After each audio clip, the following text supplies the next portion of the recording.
రామయ్య, వీటన్నిటికీ డబ్బులు యాడ్ నుంచి వచ్చాయి? పొలం అమ్మి తెచ్చాం. సామ్రాజ్యం నోరు మూసుకో. ఏంది నువ్వు చేసిన పని? ఉన్న పొలం అమ్మి ఎన్ని తెస్తే రేపు దీని పెళ్ళట్ట చేస్తా? నువ్వు కష్టం చేస్తేనే కదా మా భూమి మనకు దక్కింది. మరి నా బాధ్యత నేను నెరవేర్చుకోవద్దు? సరేలే, ఈ సారే గిన్నెలు తేకపోతే మీ మేనకోళ్ళు ఏమీ అనుకోదు. ఇవి చాలా అన్నట్టు కోళ్ళు మేకలు కూడా. అదిగా తల్లి, నీ చేతితోటి కోడి కూర వండించుకొని తినాలని ఆశ, అందుకే.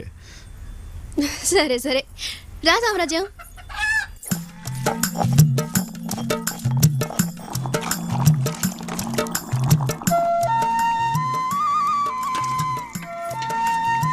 పెద్దమ్మ, మొహమాట పడకుండా తిను. నాకెందుకు మొహమాటం?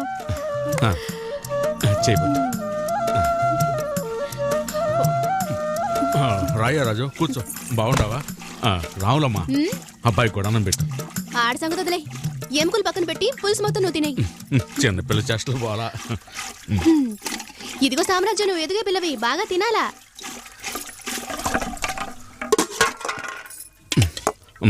కాస్త కూర ఎంచుకో.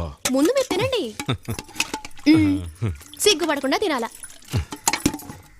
తిన్నాయనా? తినండి తినండి.